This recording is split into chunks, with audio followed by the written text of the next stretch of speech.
From the bustling streets of Athens and the historic port of Hydra, to the beaches of Zakynthos and the villages of Kythera, our journey over the coming week spans many of the Ionian Islands. Some well known, others that few ever get to visit. But before heading off, you probably want to know a little bit about me. My story starts as a boy growing up in the inner suburbs of Sydney. Like a lot of Greeks early last century, my parents moved overseas to find a better life abroad. They arrived with very little and worked extremely hard to give my sisters and I a loving upbringing. They also made me believe that if I too worked hard enough, I could achieve anything. 54 years later, I've built a successful business, and that has enabled me to do things I once only dreamed of. One of those dreams was to step foot on all 227 inhabited Greek islands, and I'm going to take a big chunk out of that in this first series. So far, I've taken you to some of the bigger and more popular Aegean islands in the Saronic Gulf, including Spetses and most recently, Hydra. It's been an exciting journey. And what is special about Hydra? There are no buses, no cars, no taxis, no motorbikes, no bicycles. My travels through Greece have been full of history, great food and plenty of laughs along the way, not to mention spectacular scenery, and there's plenty more to come.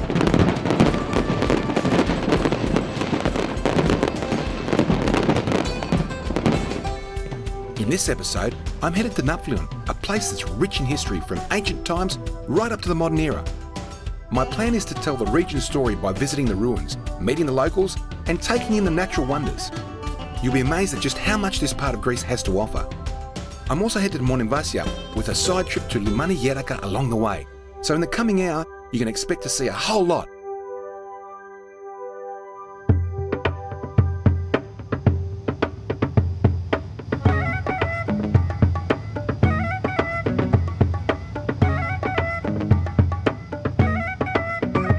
After my short visit to Hydra, we cruised along the Peloponnese coast deep into the Aργολικό Gulf to the seaport town of Ναύπλιο. The journey there took us past stunning coastal scenery with dry, rocky countryside giving way to a clear blue sea. The landscape seemed uninhabited, with only the occasional small town, ancient ruin, or glowing white church punctuating the scene, and a few windmills. It gave me some time to switch off, relax, and just take in this incredible backdrop. Travelling through areas like this, you get an appreciation of how sparse much of Greece can be. Of the 11 million people living in the country, only about 2 million inhabit the Peloponnese and Aegean Islands, and mostly in urban areas. Out here, there's little in the way of work, so people have left the villages and towns that once dotted the landscape and moved to the bigger cities or more established settlements, one of which was our next destination. From Píteror, we travelled out of the Saronic Gulf into the Aργολικό Gulf, into the northern end of the Aργολικό Gulf, a town called Ναύπλιο. Ναύπλιο was actually the first capital city of Greece post-1821 revolution. Special place, fortresses, archaeology, antiquity, it's fantastic. Ναύπλιο is a beautiful town that's long been an important settlement. Since ancient times there have been people living here, and throughout Greece's history various powers have occupied it.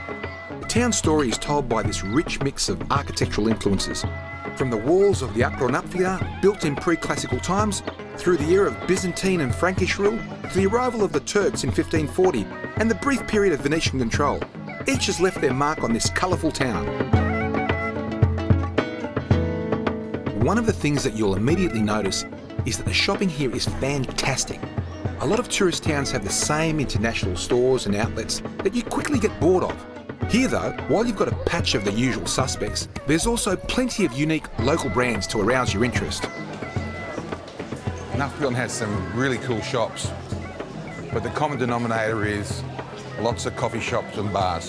Very Greek. Does anyone work around here? I just can't get over the amount of people that are sitting in shops on a Tuesday afternoon. It's a pretty relaxed lifestyle in the Greek islands. But to be honest, the majority of the people here are tourists. And who doesn't enjoy sitting in a cafe, drinking coffee, and doing a little people watching?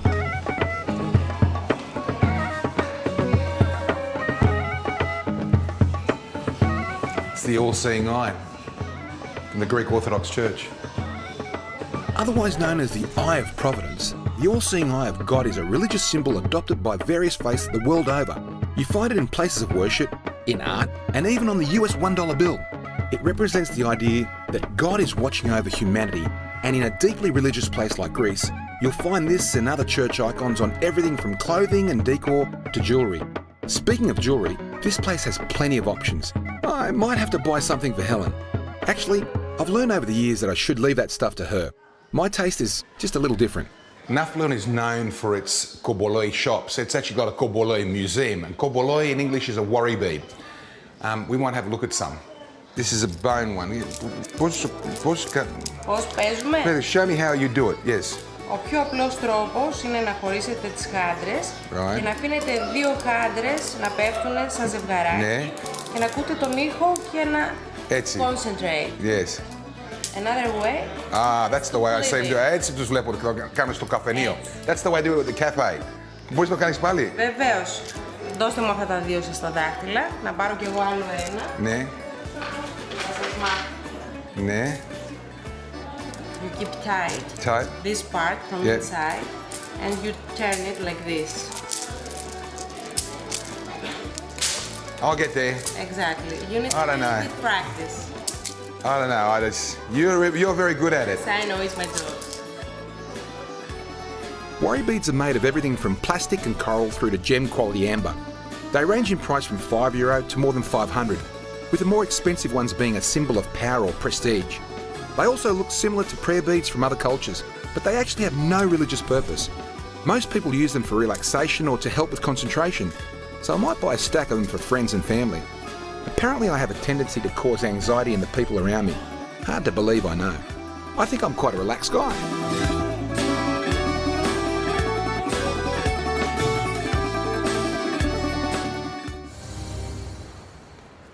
I'm here on the northwestern corner of Palamidis Fortress. It's 999 steps to get up here. The place is absolutely massive. There's fortifications wherever you look. I'll be going to move on.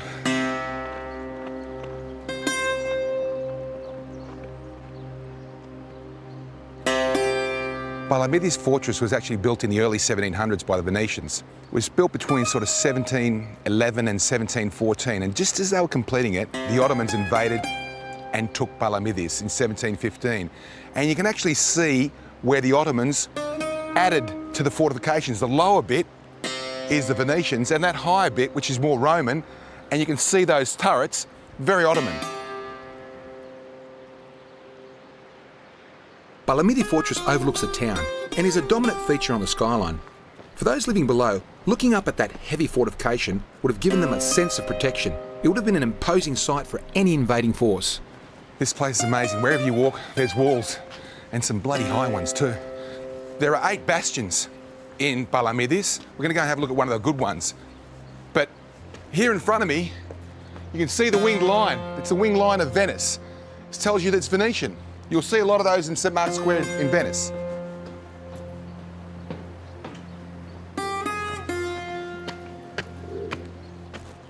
This is the Agios Andreas bastion, named by the Greeks. It had a different name for the Turks and a different name for the Venetians, and for all 8 bastions for that matter.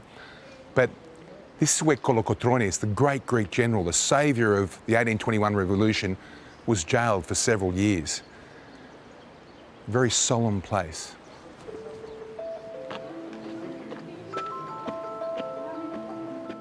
Ranked amongst the most prominent figures in Greece's War of Independence, General Theodoros Kolokotronis led the Greek forces in the Peloponnese. While Admirals Miaoulia and Bouboulina were engaged in naval conflicts further down the coast, Kolokotronis rallied the people behind him and formed an army from local mountain folk and militia. The Turks had possession of this fort for over 100 years, until 1822.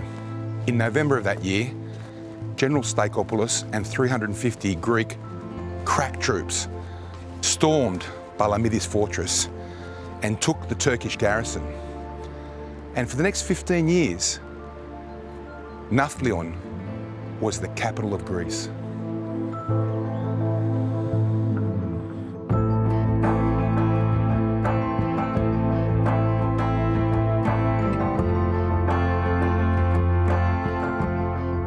You know, this is my second time to Palamidis Fortress, second time for my family as well.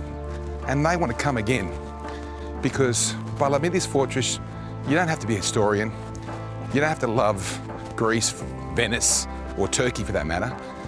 There's something for everybody here. It's a kid's playground. My son has been climbing the walls and playing around. If you like walking, it's just good for a walk. And it's a photographer's paradise. I love this place.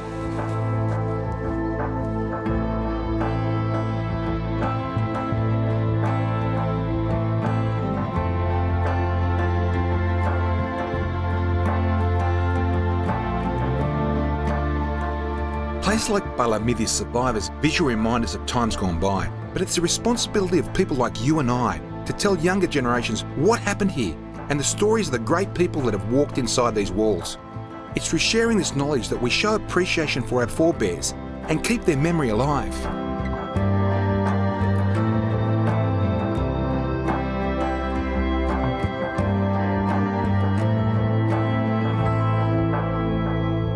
Apart from its history, Naflion and its inland fertile plains are well known for their agriculture, specifically the oranges.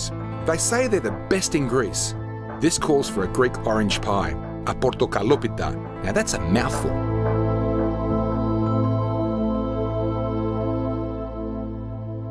We have, these beautiful Nαύπλιο oranges. Now, they don't look like they've been bought from a shop. Μήπως θα έχεις κλέψει αυτά? Όχι. Ναι. And what do we got over here, Κυριάκο? Αυτό είναι φύλλο. This is filo pastry, but it looks like you did. Το έχουμε αφήσει να στεγνώσει. He's left it out there for a little while to dry up and it's nice and crunchy. So we need that stuff. Okay. Τώρα τι θα κάνουμε? Όλα μέσα. Everything's going inside. Δύο πορτοκάλια. Να σου φέρω άλλο ένα, έτσι. Αυτή την εποχή είναι πολύ γλυκά τα πορτοκάλια εδώ. They're very sweet apparently at the moment because this is the time for oranges. After adding a couple of sliced whole oranges, we put 750 grams of sugar, 250 ml of olive oil, a teaspoon of baking soda, some milk and 4 eggs into the blender.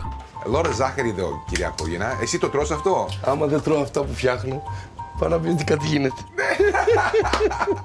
You can tell by his girth that Kyriako is a man that loves his food. He's an amazing chef and half the reason why every time I leave Greece, I'm 10 kilos overweight. You know what's amazing, Kyriako? Whenever we cook this stuff, my wife Helen never comes. I was expecting her to learn something from this, but she's out shopping. Wow. I can see Rhett is licking his lips over there, our engineer.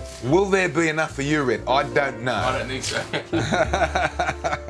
Fantastic. Look at that. Look at the colour. Look at the texture. This is it. This is simple. Very simple, Kyriako. Και πολύ γρήγορο. Yeah, very quick. So if you had to make it quickly, this is a perfect pie to make, or a sweet pie.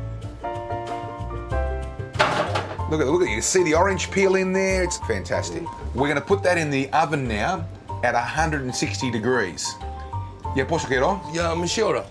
For half an hour, 30 minutes. The syrup is what takes this delicacy to the next level. It's basically just 750 grams of sugar dissolved in water and boiled to reduce a little. Then you simply add a bit of fresh orange juice. Θέλουμε 5 πορτοκάλια. 5 oranges.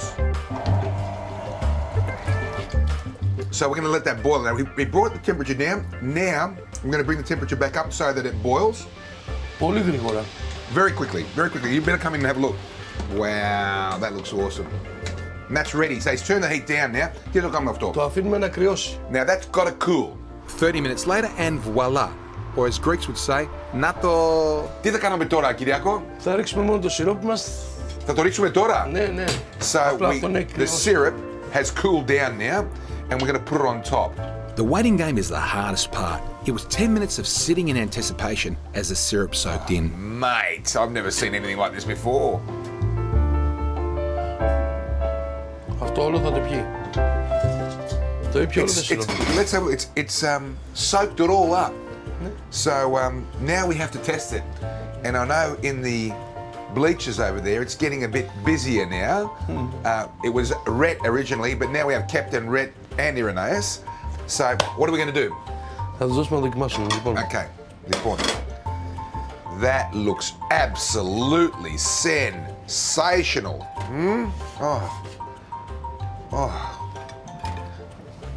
Just put that down there. Let's grab a little bit of chocolate ice cream as well.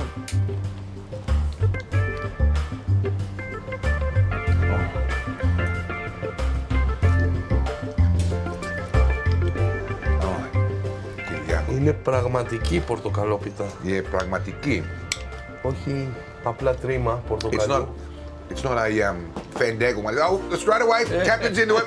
Captain's got it. Oh. Θα δοκιμάσω από εσάς, Ναι, Πειράκη. ναι, βέβαια. Ένα πολύ μικρό κομμάτι. Κυριάκο, you know what this deserves? Πιστεύω ότι... This deserves the hug. Thank you, sir. He's done an awesome job again. Kyriako is never going to leave me. You're going to stay with me for life, okay? Thank you. Thank you, Kyriako. I hope you guys are enjoying it over there. Beautiful. Very nice. Fantastic. Fantastic. Kyriako was adamant we had to use vanilla ice cream. I insisted on chocolate, and judging by the response, I was right.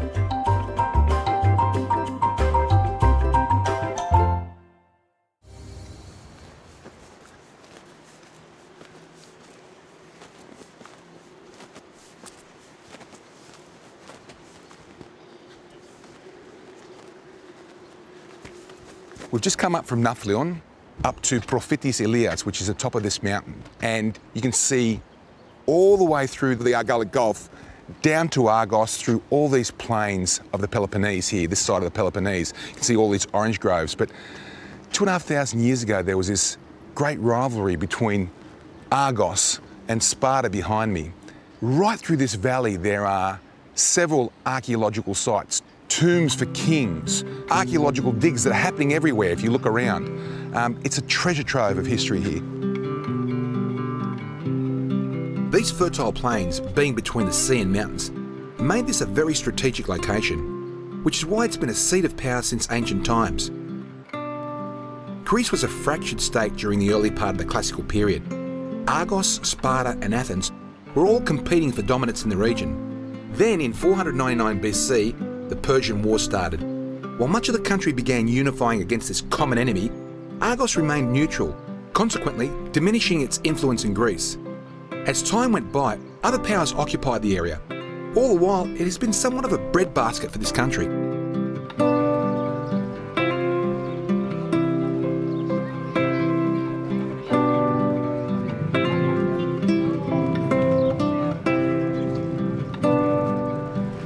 You walk through the town of Áργos and you think it's a pretty standard Greek town. Good Greek coffee, koulouria awesome, traffic's pretty much the same as everywhere else. But Áργos itself today is not what's special about Áργos. It's what's below and around Áργos that's special. It's the longest continually inhabited city in Greece and one of the top 5 in the world. Let's go and have a look at what's really special. Have a look up there right now. Having been inhabited for some 7,000 years, there are loads of sites and monuments here dating back to antiquity. Amongst countless other things, the city is famed for having been the home of Agamemnon, who in Greek mythology led the Achaeans against the city of Troy in the Trojan War. You know, the story with the big wooden horse. Well, the winners of that war came from here. The Greek volleyball team, the girls, they're here to, they're here for something. I don't know what they're here for, but they're here for such a special moment.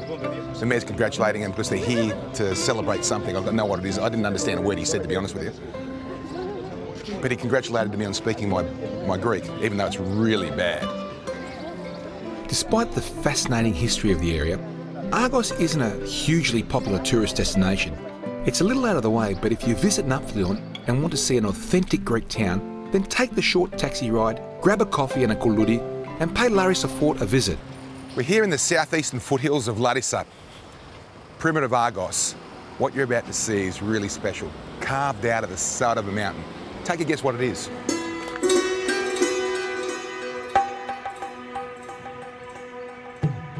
Wow, this is absolutely massive. Look at the height of it. This theatre held 20,000 people. It's up there with the Epidavros. It's probably the poor cousin to Epidavros because the Epidavro is in probably the best nick for a theatre in the world. But for me, this is a special one. Carved out of the mountain, covered for 1,400 years before they found it. Let's go and have a closer look and I'll tell you all about it.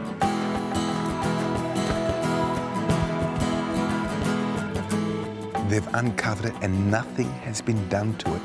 This was built in 250 BC in the Hellenistic period, and it was considered such a good theatre that when Hadrian came around in 100 AD, he did some work on it as well. Wow. The Roman Emperor Hadrian visited the theatre on many occasions. He loved it so much that, amongst other things, he commissioned the building of this enormous bath complex.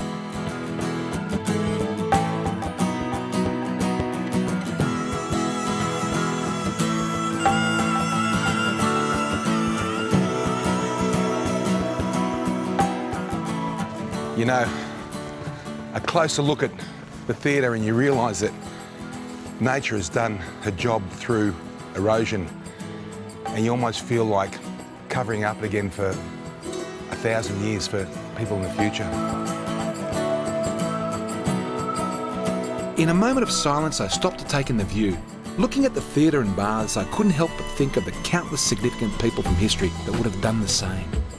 Soaking up the atmosphere made me wonder that just maybe in a former life, I could have sat and watched a performance in this very sea.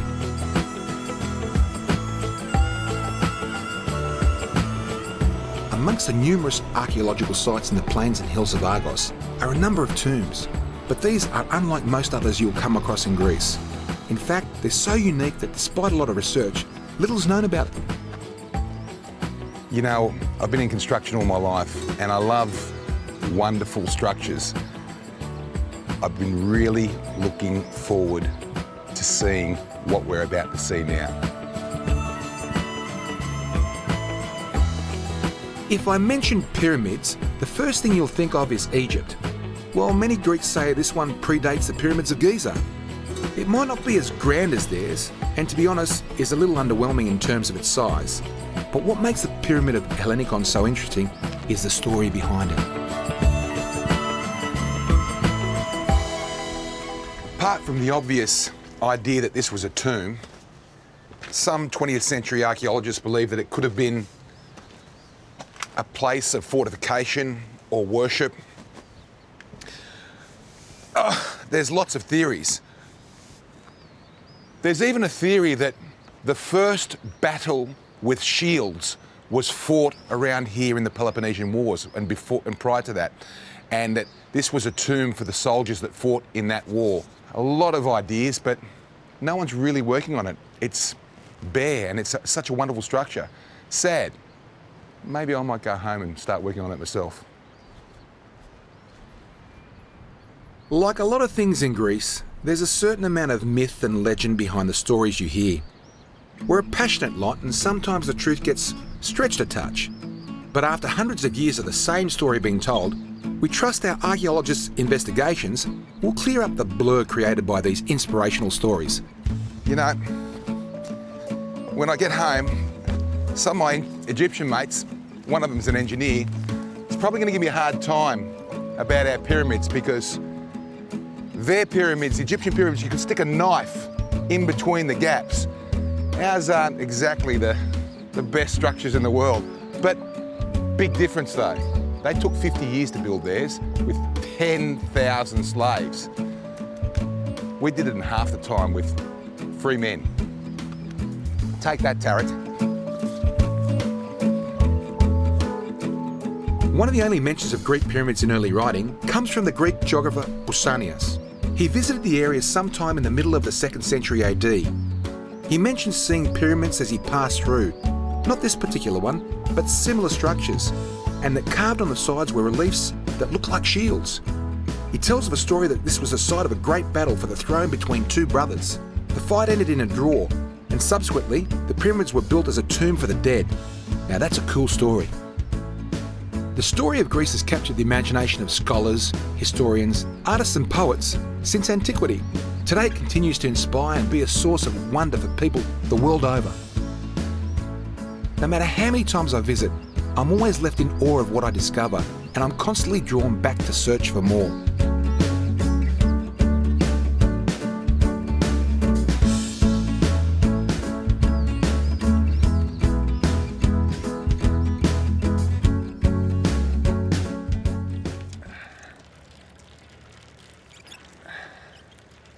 You know, it's not a good idea to swim in ports. It's dangerous, first of all, but sometimes they let out a little bit of the water out of boats that you don't really want to be swimming around. But quite often, if you just travel 500 metres around the corner, the water is like crystal clear and it's beautiful. Just like here. There's that little rock pool over there. Helen will be in it in about half an hour. We'll probably miss her. One of the best things about being an early riser is that I often get to see places well before the tourists and crowds arrive. It gives you an entirely different appreciation for things. Sensational. It means you can move a little slower and take everything in, free from distractions. The only downside is cafes are usually closed.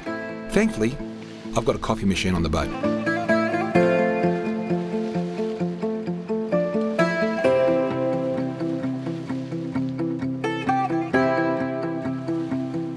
Riding around the coast, you notice there isn't a huge amount of greenery.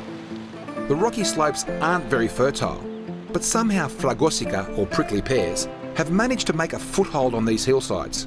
It absolutely thrives in what you would think are adverse growing conditions on barren ground. But like the locals, it's adapted perfectly to the environment. You see it growing throughout the southern Peloponnese and most islands.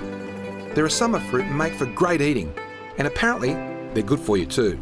However, harvesting them is a bit of a challenge. The reward is well worth the effort though, and a few pinpricks. Continuing further along, I reached my destination before the first beachgoers had arrived, the beautiful Βαθιά beach.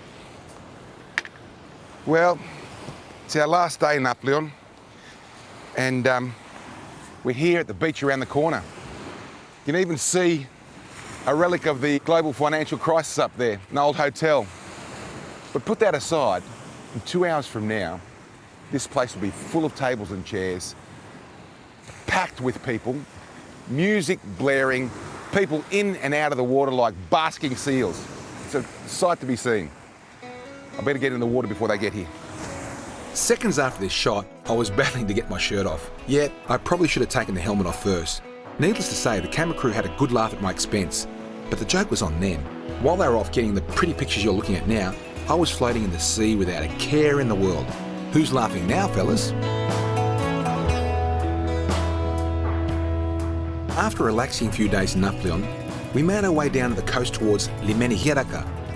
This part of the Peloponnese coastline is dotted with countless beaches, where crystal clear water laps on pebbled or sandy shores. A lot of them, particularly the easily accessible ones, are frequented by tourists, and in the summer months they can get quite busy. However, there are plenty of more secluded places that take a little bit of effort to get to. Over the years, I've noticed the creation of an increasing amount of map trails to some of the hidden gems.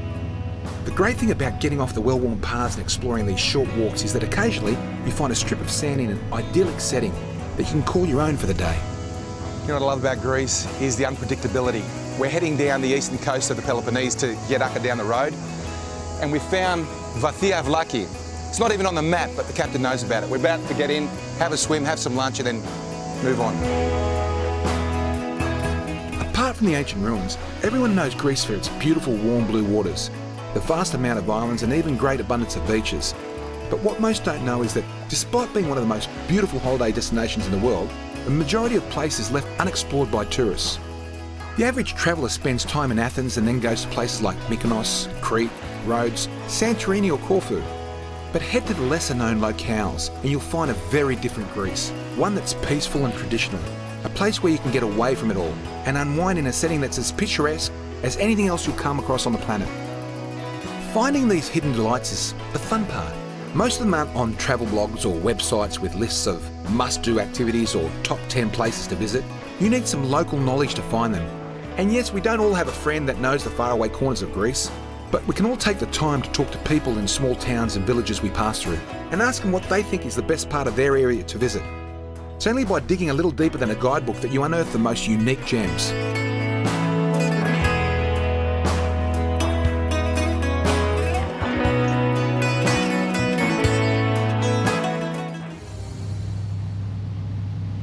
The water in this part of the world is generally calm.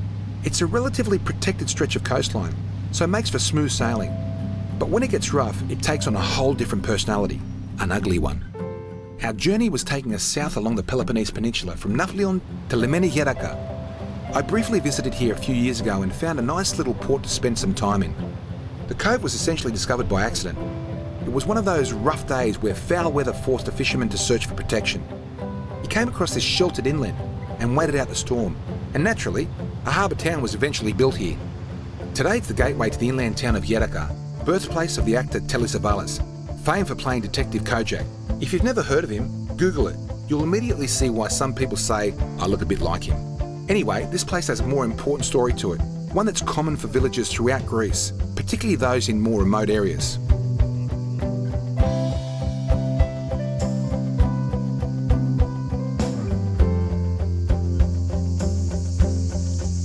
We're about 5 kilometres inland from that beautiful fjord port of Yerika. This is Yerika's town.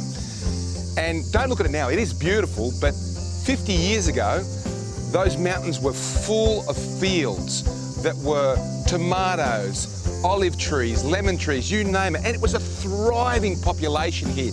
The school alone had 200 children, 150 odd homes, but there's only 40 people living there now. And mostly over the age of 60 and 70 years old. Why is that so?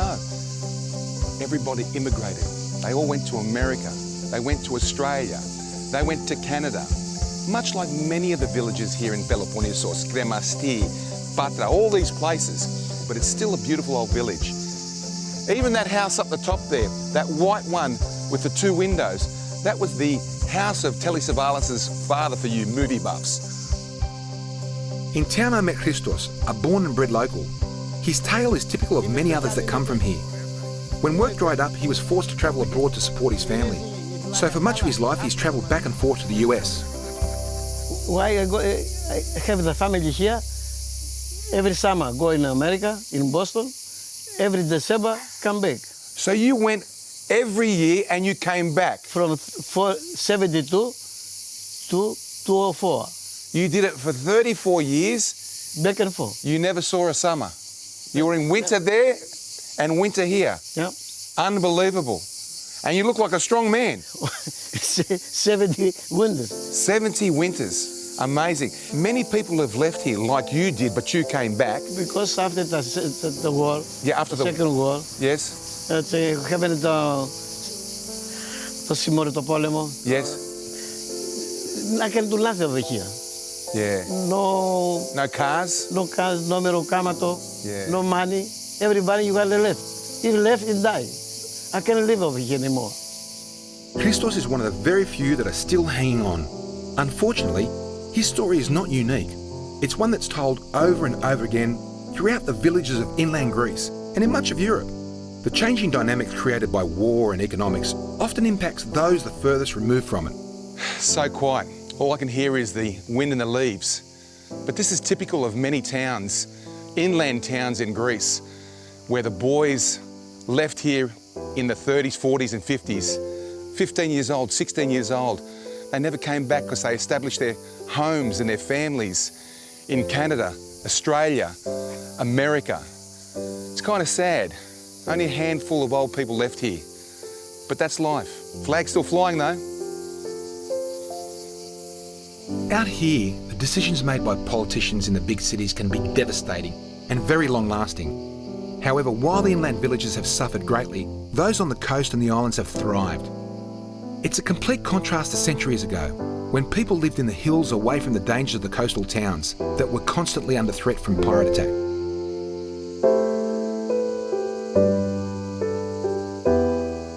One positive that can be drawn from it all is that places like this haven't been impacted by outside influences. There's no big brand stores or fast food chains. Life is more traditional than in major centres or tourist hubs, which for some is why they remain. Back by the water and things are very different. It's only a short journey, but might as well be a million miles away. The setting was stunning. Fishing boats came in at the end of the day's work and yachts set anchor for the night. There was a sense of calm in the air.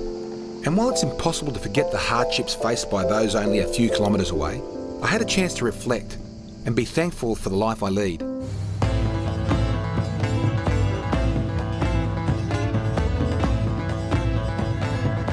After a night in Limani Yerika, we kept cruising south to the stunning town of Μονεμβασιά. It's an awe-inspiring place that no matter how many times I see it, I'm always overwhelmed. The town and imposing fort are built on this towering rocky outcrop that sits a couple of hundred metres off the mainland. At only 1 kilometre long and a few hundred metres wide, Μονεμβασιά might be small, but it sure does pack a punch. From sea, land or above, it's an incredible sight. You know, when you come to Μονεμβασιά and see this beautiful rock, you're more than likely to come by car, and you'll arrive here in the new town. The new town actually has something to offer. Not only just where you stay, but it's got some beautiful sweets, awesome coffee, and some nice tavernas. Μονεμβασιά is a very significant monument in Greece's history. As a result, over the years, tourism has grown to an extent that they've had to build up the town's infrastructure to support all the visitors. Unfortunately though, the financial crisis has decimated the holiday industry. Recently, the ferry service was suspended, which makes it even harder for people to get here. The flow-on effect increases the issue, which is hurting the local community. However, with nearly 1,500 years of history, these ups and downs aren't new to the place. Μονεμβασιά has bounced back from far worse many times before.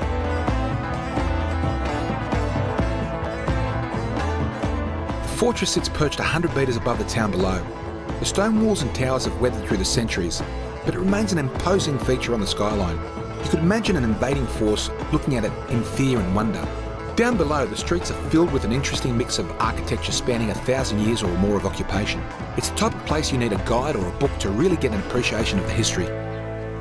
So Effie, how old is this beautiful town of Μονεμβασιά? It was first founded in around 580 AD. Wow. So you see, it's a very old place, and it has never been abandoned until today. Is that right? So what was the population at its peak? We can't be certain about it, but some old books say even 20,000 people. Wow. And today? 20 people. Wow. 20,000 to 20. Amazing. I like the greenery in Μονεμβασιά. There's little bits of greenery everywhere, you know? Very few, yeah. Yeah. But it's there. It is. Yeah. Through Byzantine, Venetian and Ottoman rule, the town and fortress stood. Each of the invading powers came and went, leaving their mark in the form of building designs specific to the style of the period and their tastes or needs.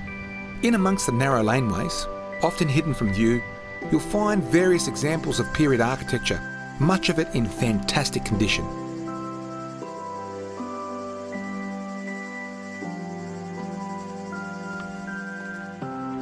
There's a lot of steps here. And how far we got to go? It doesn't matter, it's worth it. It's worth it, the steps. You're on purpose, you're not telling me how far we've got to go. It isn't very far, I promise. Okay. I see there's ongoing repairs of the stairs here, which is good. Always. Dinos is working for the archaeological service here. He has a permanent position, and he's one of the few people who know how to do things in the traditional way. Oh, so he's been trained for this. Yes, through work. Fantastic. The stairs are seemingly endless. I can only imagine the trials the builders went through when constructing this thing. It would have been an incredible labour carting stones and timber up and down the slope in searing heat. Then, of course, there would have been plenty of work to maintain it through the centuries. Effie, I can't believe we're already here. It looks so high from down the bottom. I know. I had the same impression when I first came here, but it is much easier. 10 minutes. And we're already in front of the gate of the upper town. And look at it. It's just so majestic, so grand, and yet it looks like it's the same as it was 1,000 years ago. It is. It is, that's right. It's very low. They weren't very tall people in those times, were they? I think it's not a matter of height. It is just how they made them. How they built things. Yeah. These old stone structures have a way of putting things into context. There are moments when they can make me feel a tad insignificant in terms of my time walking the earth. When I'm long gone and but a memory, these walls will likely still remain. That said, I'd like to think that a handful of the buildings I construct might well be part of the urban landscape in 1,000 years from now.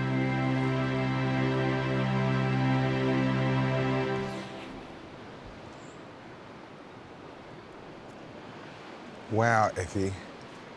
Quite impressive. I can see now why it's so important to you in your job. I look at this massive fortification and it's almost like they sculpted it out of rock. I see so many walls, so many fortifications, different colours. How long would it have taken to build this magnificent piece? This was an ongoing construction. The walls are not that many. The needs to fortify this place were limited because it has fortification on its own. I mean, the rock means there's natural defense here. We have walls around the lower town, some walls on this side of the upper town because the attacks were coming from the sea, from there. But it was something that was happening all the time, restoring the damaged parts, and it's still happening today. Wow.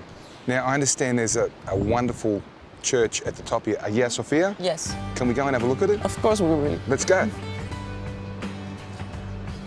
Wow, ma Dio Reo, this is absolutely magnificent. One of the most important and oldest Byzantine churches in Greece is this place, the Church of Hagia Sophia. It was built in the 12th century and is in amazing condition, both inside and out. Wow, Effie, this is amazing. In the next episode, the journey continues as I explore more of Monemvassia and the inland area nearby. I'm going to learn about the past of the island and go from one of the oldest churches in Greece to one of the most historic wine-growing regions in the world. For many centuries, a lot of wines from across the country would pass through the port of Monemvassia before reaching other parts of the Mediterranean and as far as Northern Europe. From there, I make my way to another tiny island that punches well above its weight, Pelaponnesos. It might only be 16 square kilometres in size, but it's a hidden paradise with a picturesque coast that rivals the prettiest places you'll come across. As the day came to an end and the crew repositioned me as I head to a more sheltered part of the island, I spent the final hours of sunlight enjoying the view. There are few places more spectacular than this.